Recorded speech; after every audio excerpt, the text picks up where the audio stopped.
Admiral Catherine Price stood alone on the observation deck of the carrier Defiance, watching the stars drift past the reinforced windows. She had spent 40 years serving in the human space navy, and in all that time, she had never felt so tired. Not physically tired, but tired in her soul. Tired of smiling at creatures who saw her species as clever animals. Tired of bowing to councils that treated humanity like disobedient children. Tired of watching her people die while politicians told her to be patient.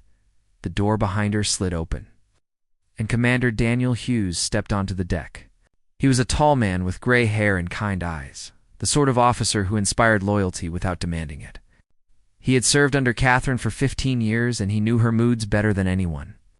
"The transmission from Nesser Prime has finished decoding," he said quietly. "You should see it." Catherine did not turn around. "Tell me." Daniel hesitated. In all their years together, he had never struggled to deliver a report. But this was different. "They want us to surrender our colonies in the Orion Arm. All 17 worlds. They want us to dismantle every military vessel in our fleet.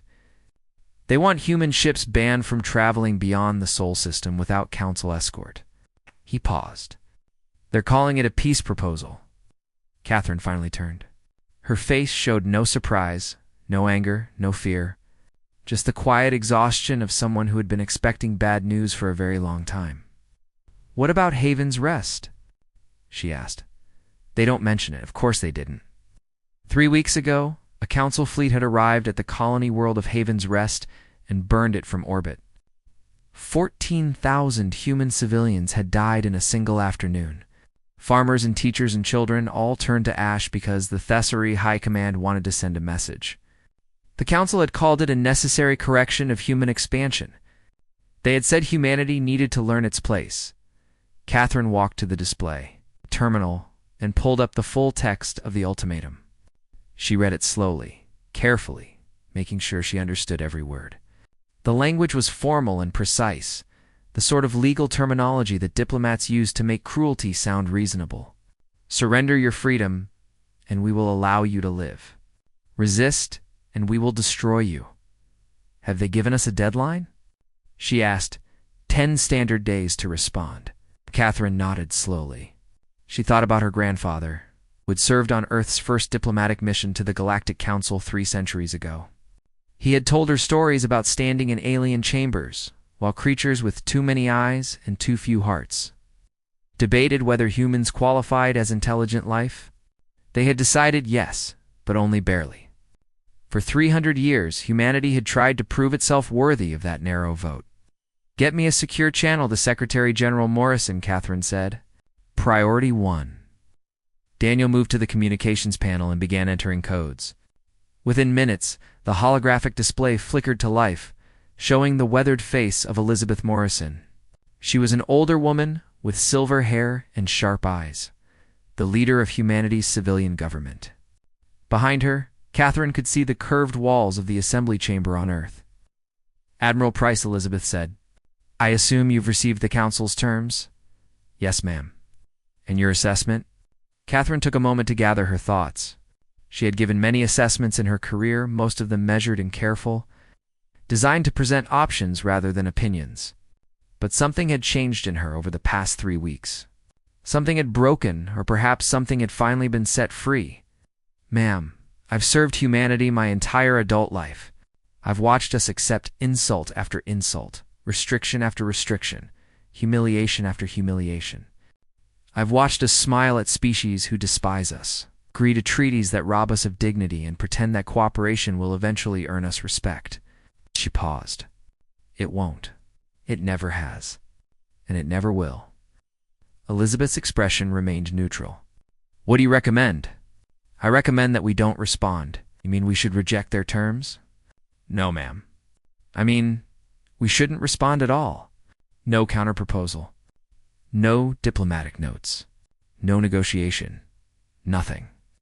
Catherine felt the words flowing now, ideas she had kept buried for decades finally finding voice.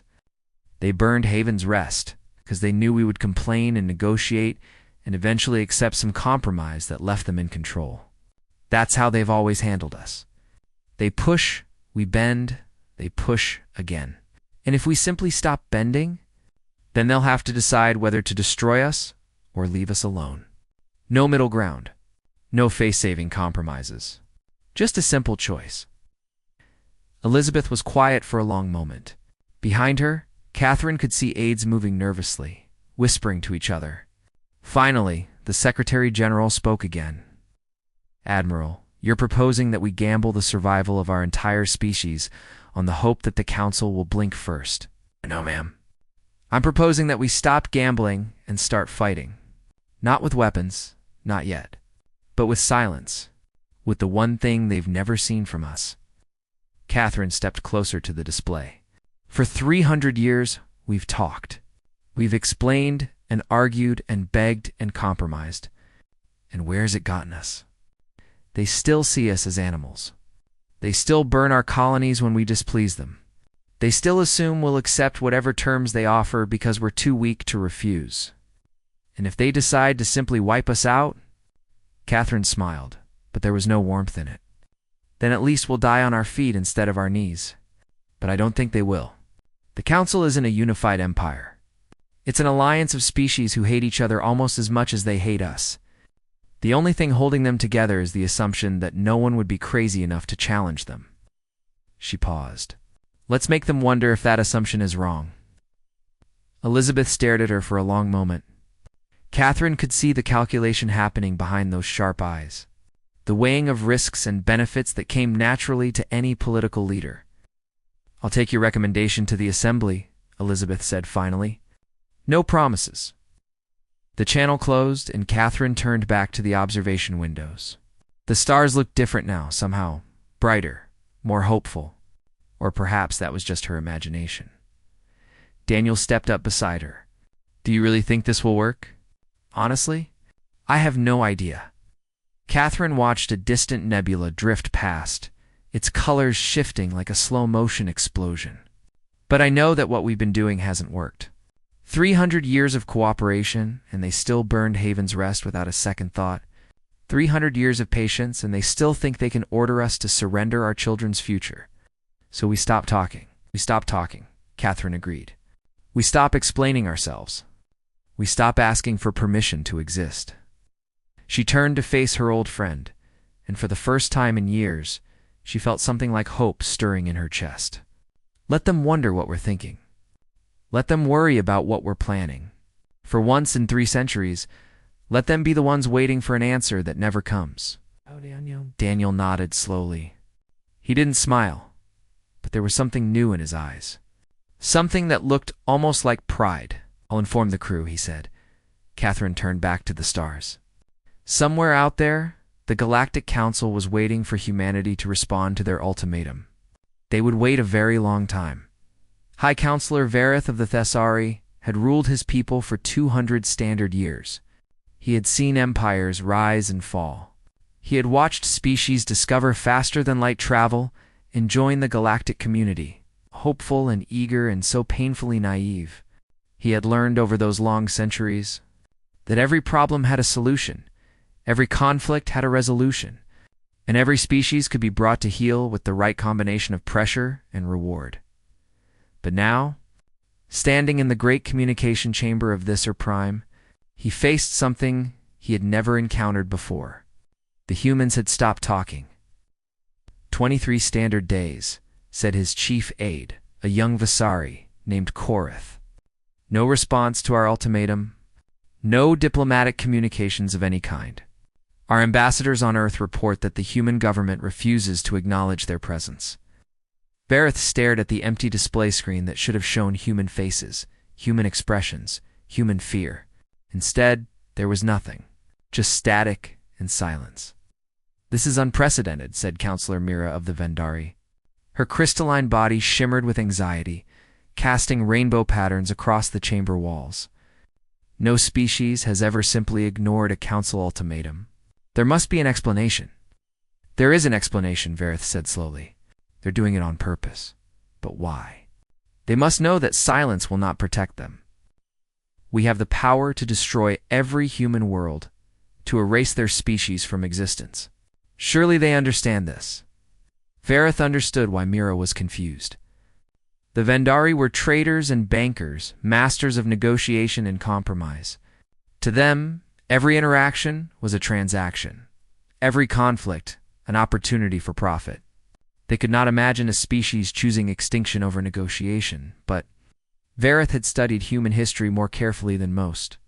He knew about their wars, their rebellions, their strange willingness to die for abstract concepts like honor and freedom.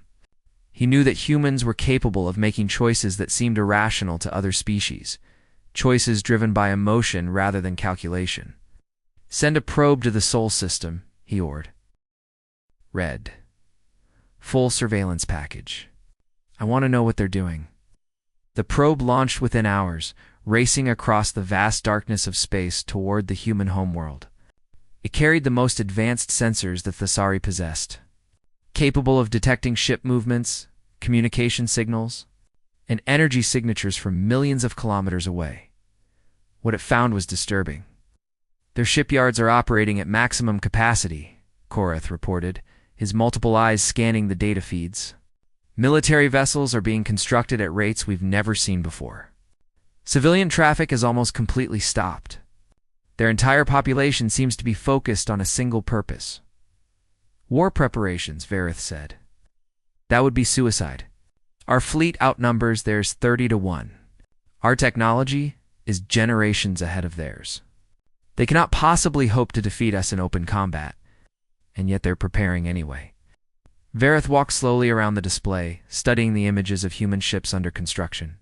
They were not elegant vessels like the Cesari built. They were ugly, brutal things, designed for one purpose only: destruction.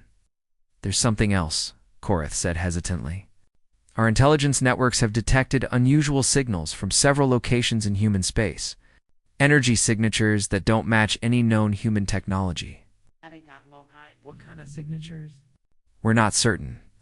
They appear to be coming from deep space locations, asteroid fields, and gas giant moons, places where there shouldn't be any human activity at all." Vareth felt a cold sensation spreading through his body. For the first time in 2 centuries, he experienced something like fear. The humans had been hiding something. All those years of compliance and cooperation, all those smiles and agreements and careful negotiations, and they had been building something in secret, preparing for a day when they would no longer need to pretend. "Call an emergency session of the full council," Vareth ordered. "Every species, every representative. This situation has become more serious than we anticipated." The council chamber on Thisar Prime was the largest artificial structure in the galaxy, a vast dome capable of holding representatives from every known intelligent species. When the emergency session convened, it was filled with creatures of every shape and size, all watching Vareth with expressions that ranged from curiosity to concern. "Fellow counselors," Vareth began, "we face an unprecedented situation. The human species has chosen to ignore our ultimatum. They are preparing for war despite knowing they cannot win, and our intelligence suggests they have been hiding military capabilities that we were never aware of." Counselor Tesh of the Bromari Collective rose from his position. He was a large creature, covered in thick scales, with a voice like grinding stones. "Then we should simply attack now, before they complete their preparations. Strike quickly, destroy their fleet, force their surrender." "That may not be as simple as you imagine," Vareth replied. "Consider what we know about human behavior. They have spent 3 centuries pretending to be weak and cooperative. They have allowed us to believe they were harmless. Now, suddenly, they reveal hidden weapons and prepare for a war they cannot win." He paused, letting his words sink in. "What if that is exactly what they want us to see?" The chamber erupted in confused murmuring. Mira rose, her crystalline form catching the light. "What do you mean?" "I mean that humans are clever creatures. Deceptive creatures. They have been planning this moment for generations. Do we really believe that everything we're seeing now is their entire plan? Or is it possible that they want us to attack, that they have prepared something we haven't detected?" "You're giving them too much credit," Tesh growled. "They're primitives. Children compared to us. Children who survived the extinction of their homeworld's dominant species. Children who developed nuclear weapons within a century of discovering electricity. Children who reach their moon using technology barely more advanced than fire. Arath's voice grew cold. We have been underestimating them since the day we met them. Perhaps it is time to stop. The debate continued for hours. Some counselors demanded immediate attack. Others urged caution. But throughout it all, one fact remained unchanged. The humans were not responding to any communication. They had built a wall of silence around their entire civilization, and no one knew what was happening behind it. Finally, Vareth called for a vote. The council would send a full diplomatic delegation to human space, carrying offers of renewed negotiation and implied threats of destruction. They would demand an audience with human leaders and refuse to leave until they received one. And if the humans still refused to speak? Mira asked. Vareth had no answer. In all his centuries of experience, he had never faced an enemy who simply refused to engage. Every species he had ever dealt with wanted something, feared something, could be bargained with, or threatened into compliance. The humans, it seemed, had moved beyond wanting and fearing. They had moved beyond bargaining. They had simply stopped playing the game altogether. And that, more than any weapon or fleet, was what frightened Vareth most of all. Ambassador Nathan Cole had spent his entire career talking. It was what diplomats did. They talked and listened and negotiated and compromised, always searching for the words that would build bridges between different worlds. He had once believed that any problem could be solved through communication. That understanding was always possible if both sides were willing to try. That belief had died on Haven's Rest, along with 14,000 of his fellow humans. Now Nathan stood on the bridge of the diplomatic vessel Quiet Dawn, watching the council delegation approach on his sensors, 12 warships, each one large enough to swallow his own vessel whole. They carried enough firepower to destroy a planet, and they were coming to demand that humanity surrender. They're requesting permission to dock, said Lieutenant Commander Sandra Bell, his chief aide. She was a young woman with dark hair and steady hands, someone Nathan had worked with for 5 years.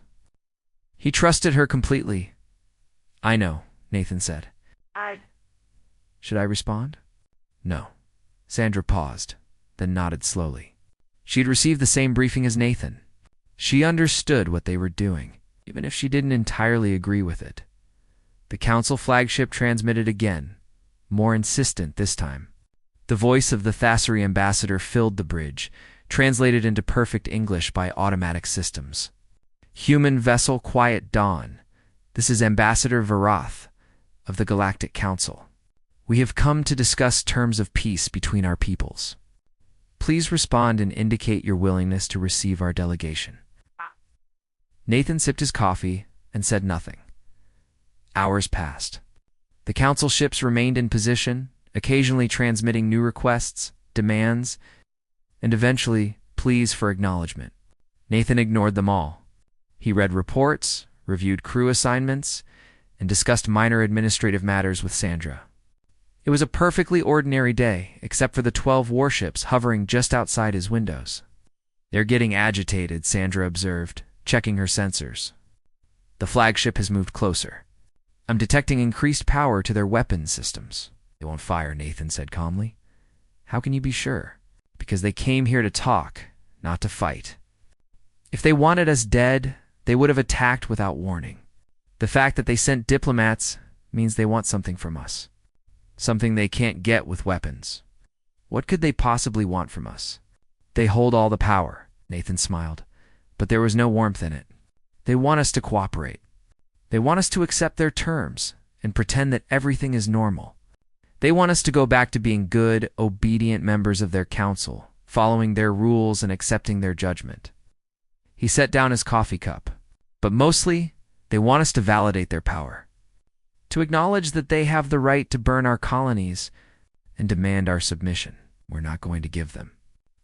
No, we're not going to give them anything.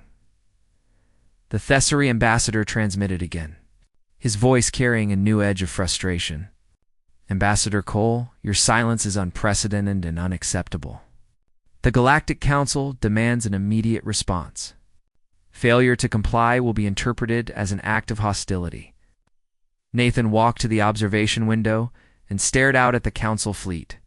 They were beautiful ships, he had to admit, sleek and powerful and covered in the flowing script that marked them as vessels of the galactic government. For 3 centuries, those ships had represented authority and civilization. Humanity had looked at them with awe and fear and desperate hope. Now, Nathan looked at them and felt only contempt. "Sandra," he said quietly, "what do you know about the history of the Galactic Council? They've been the dominant power in this region of the galaxy for about 12,000 years. Founded by the Thessari, later joined by the Vendari, the Bromari, and about a dozen other species. They maintain peace through economic control and military superiority. And how do they handle conflict? Negotiation, mostly. When that fails, they apply pressure through trade sanctions and diplomatic isolation. Military force is only used as a last resort, and usually only against species that have clearly violated council law." Exactly. Nathan turned away from the window. "They're negotiators, bureaucrats, politicians. Their entire system is built on the assumption that everyone will play by the same rules, that every species will respond to pressure with counter-pressure, that every conflict will end with compromise. And we're not playing by those rules anymore. No, we're not playing at all." Sandra was quiet for a moment. Then she asked, "What happens when they realize that?" "I don't know." That's the honest answer. "But I know what happens if we keep playing their game. More colonies burned. More restrictions. More humiliation. Eventually, we lose everything that makes us human, and we become just another servant species, grateful for whatever scraps they throw us." The hours stretched into days. The council delegation remained in position, transmitting increasingly desperate messages. They offered new negotiations. They promised better terms. They hinted at consequences and suggested alternatives. Nathan ignored everything. Finally, on the 6th day, the council ships began to move. Slowly, reluctantly, they turned and headed back toward the Sari space. The ambassador's final transmission carried something Nathan had never heard in an alien voice before: uncertainty. "Human vessel Quiet Dawn, we are withdrawing to consult with the full council. Be advised that your continued silence is creating a crisis situation. We strongly urge you to reconsider your position before circumstances force us to take actions that cannot be reversed." Nathan watched them go.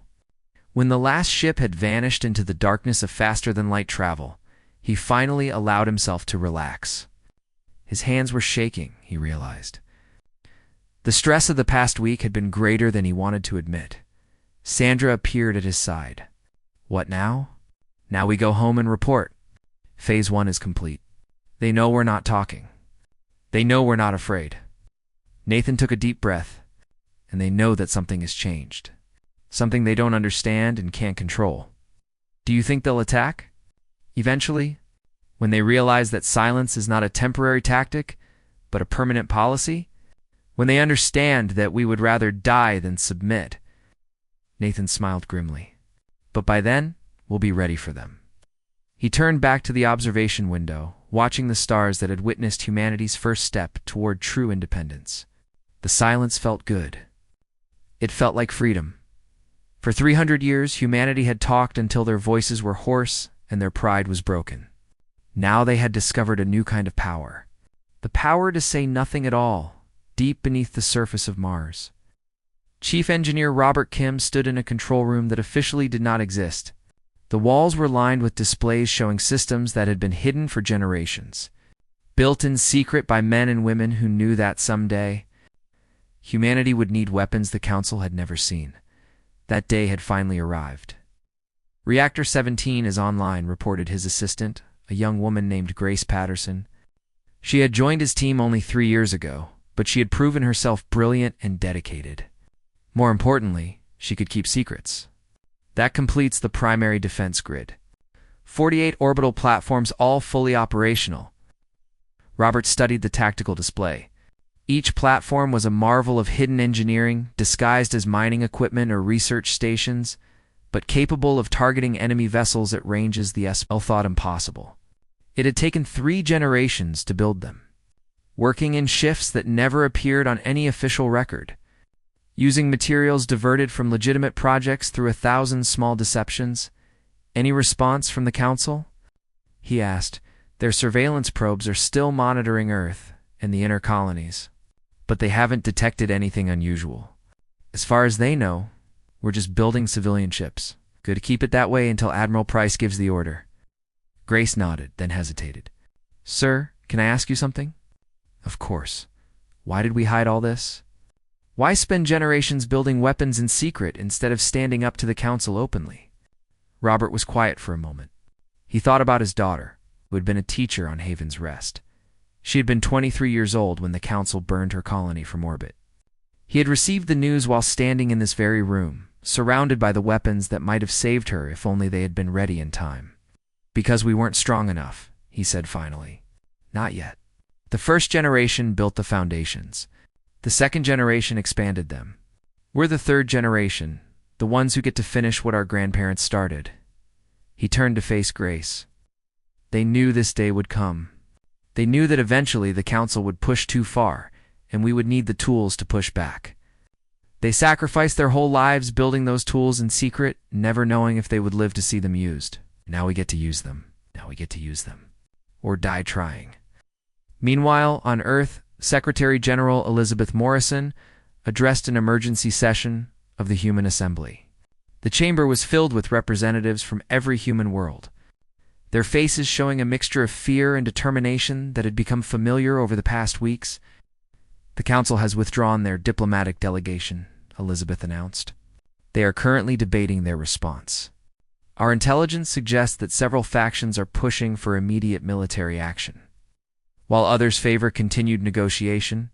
Representative George Adams of Mars rose from his seat. And what are we doing while they debate? We are preparing. Elizabeth activated the holographic display, showing a map of human space.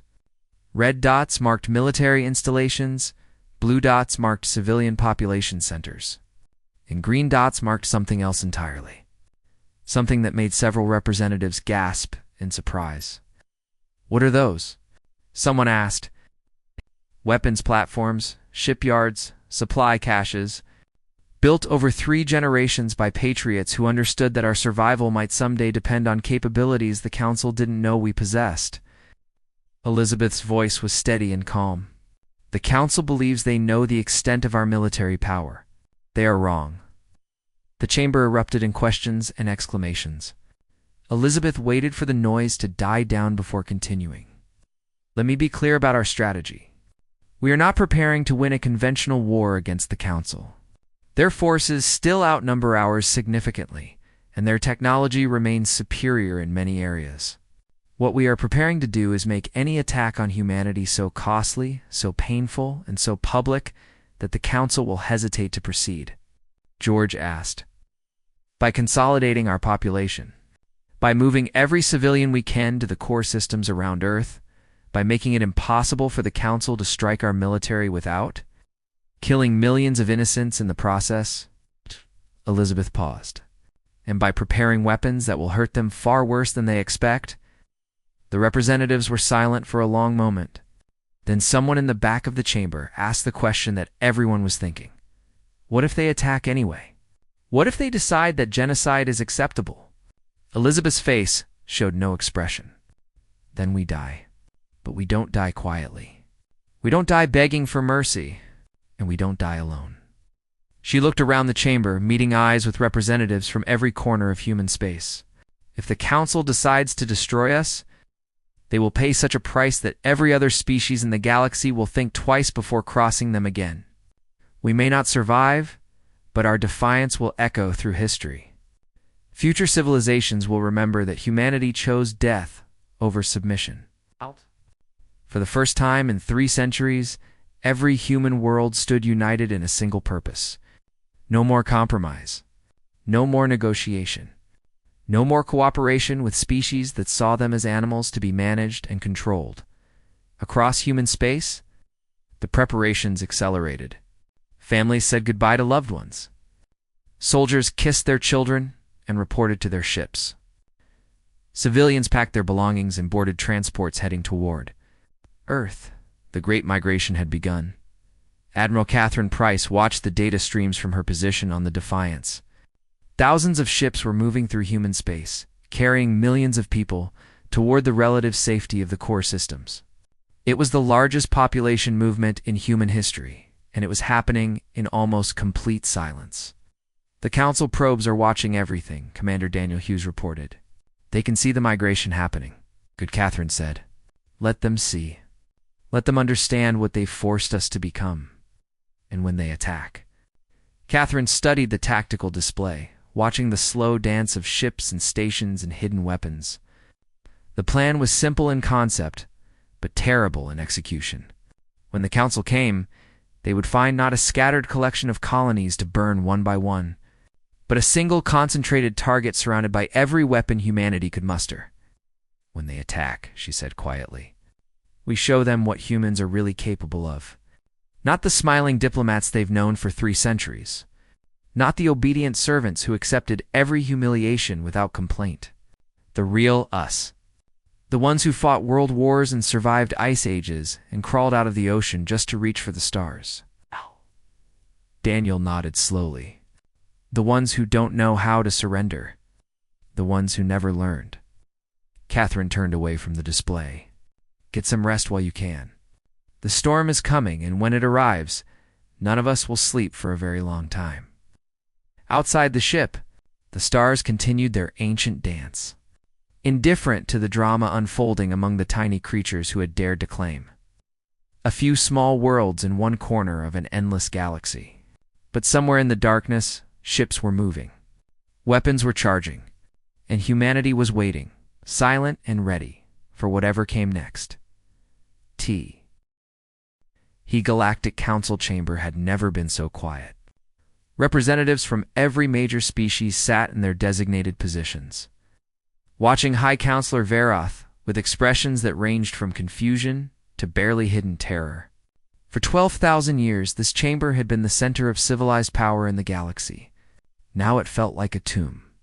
"The humans have completed their migration," Veroth announced, his voice carrying across the vast space without any hint of the fear he felt inside. 93% of their population is now concentrated in the Sol system and 3 neighboring star systems. Their outer colonies have been abandoned. "Abandoned?" Counselor Mira asked. "Why would they abandon perfectly good worlds?" "Because they're not planning to need them anymore." Veroth activated the central display, showing the human core systems. Red markers indicated military installations, thousands of them clustered around Earth like a shell of death. "They've surrounded their remaining territory with every weapon they possess. Our probes have detected defensive platforms we never knew existed. Weapon systems that don't match any known human technology." "How is that possible?" demanded Counselor Tesh. "We've been monitoring their development for 3 centuries. We know exactly what they're capable of building. Apparently we don't." Veroth let that statement hang in the air for a moment. "Our intelligence analysts estimate that the humans have been secretly developing military technology for at least 3 generations. Everything they showed us, everything they allowed us to see, was a fraction of their true capability." The chamber erupted in angry voices. Counselors accused each other of failing to detect the deception. Military commanders demanded immediate attack. Diplomats called for renewed negotiation. Through it all, Veroth remained silent, watching the chaos with the weary patience of someone who had seen too much to be surprised by anything. Finally, he raised his hand for quiet. When the voices died down, he spoke again. "Let me explain what we are actually facing. The humans have positioned their entire civilization as a single target. If we attack, we cannot strike their military without killing millions of civilians. Every ship we destroy, every station we burn, will be broadcast across the galaxy as evidence of Council brutality." "We have destroyed civilizations before," Tesh growled. "The galaxy will understand that we had no choice. Will they?" Veroth turned to face the Bromari counselor. "The Vendari merchant guilds are already questioning whether trade sanctions against humanity are worth the economic disruption. The Bromari themselves are facing unrest among their subject species, who see in humanity a reflection of their own desires for independence. Even our own people are beginning to ask whether burning colonists was truly necessary. You're saying we've already lost, Mira said softly. I'm saying we've created a situation with no good outcomes. If we attack, we become monsters in the eyes of half the galaxy. If we back down, we show weakness that other species will exploit. And if we simply wait, the humans grow stronger every day, while our alliance grows weaker. The silence that followed was heavier than anything Vareth had ever experienced.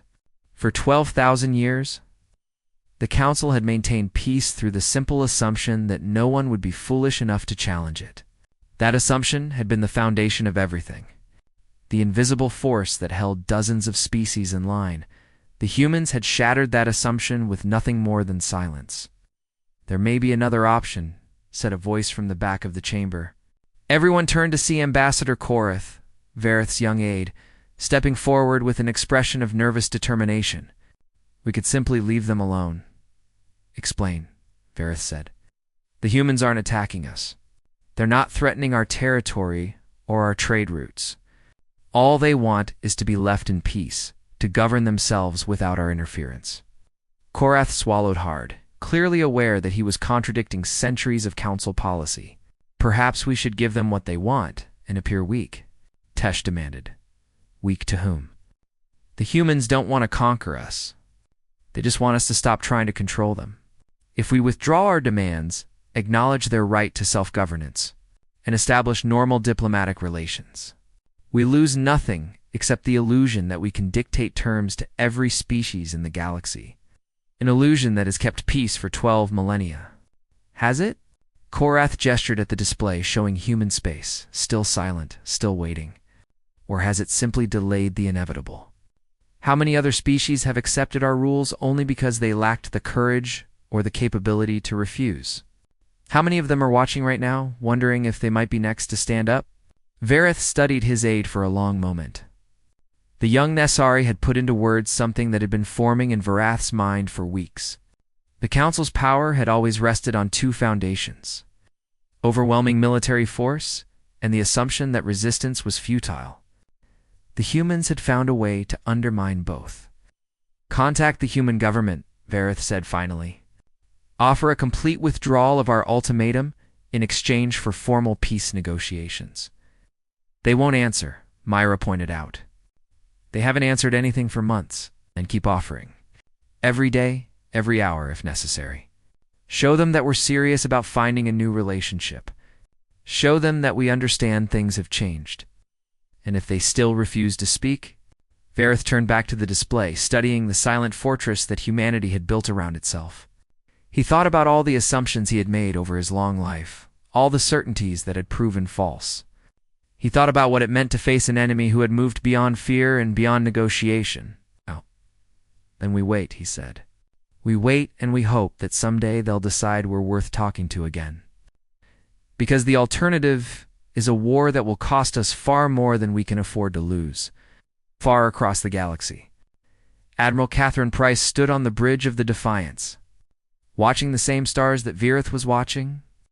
She had received reports of the Council's debates, had seen the signs of growing division and uncertainty among their ranks. They're offering to negotiate, Commander Daniel Hughes reported. Full withdrawal of the ultimatum. Recognition of human sovereignty. Everything we could have wanted 300 years ago. Catherine nodded slowly. I know. Are we going to respond? She considered the question carefully. Part of her wanted to answer. To accept the Council's surrender and begin building a new relationship based on mutual respect rather than submission. But another part of her, the part that remembered Haven's rest and 3 centuries of humiliation, wasn't ready to forgive. Not yet, she said finally. Let them wait a little longer. Let them feel what we felt all those years, standing outside their chambers, hoping for a response that never came. Daniel smiled grimly. Revenge? Justice. Or maybe just a lesson. Catherine turned away from the display. They pushed us too far, and now they have to live with the consequences. Maybe in a few months or a few years, we'll be ready to talk again. But for now, we stay silent. And if they attack, then we show them exactly what humanity is capable of. But I don't think they will. Catherine walked to the observation window and stared out at the stars that had witnessed humanity's transformation from humble newcomers to defiant survivors. They finally understand something that should have been obvious from the beginning. You can push anyone far enough that they stop caring about consequences. You can take so much that the victim has nothing left to lose.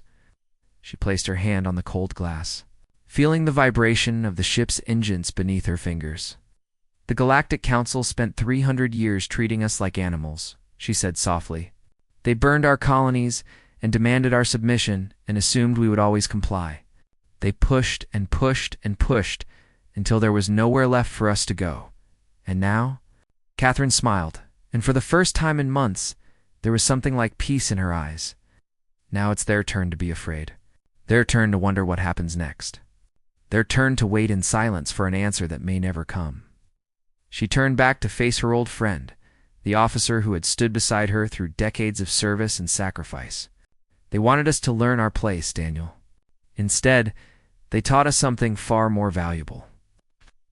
That sometimes the most powerful thing you can say is nothing at all. Outside the ship, the stars continued their eternal dance. The galaxy went on with its business, civilizations rising and falling as they always had. But something had changed. Something fundamental had shifted in the balance of power that had governed the cosmos for thousands of years. Humanity had found its voice. And paradoxically, it was the voice of silence.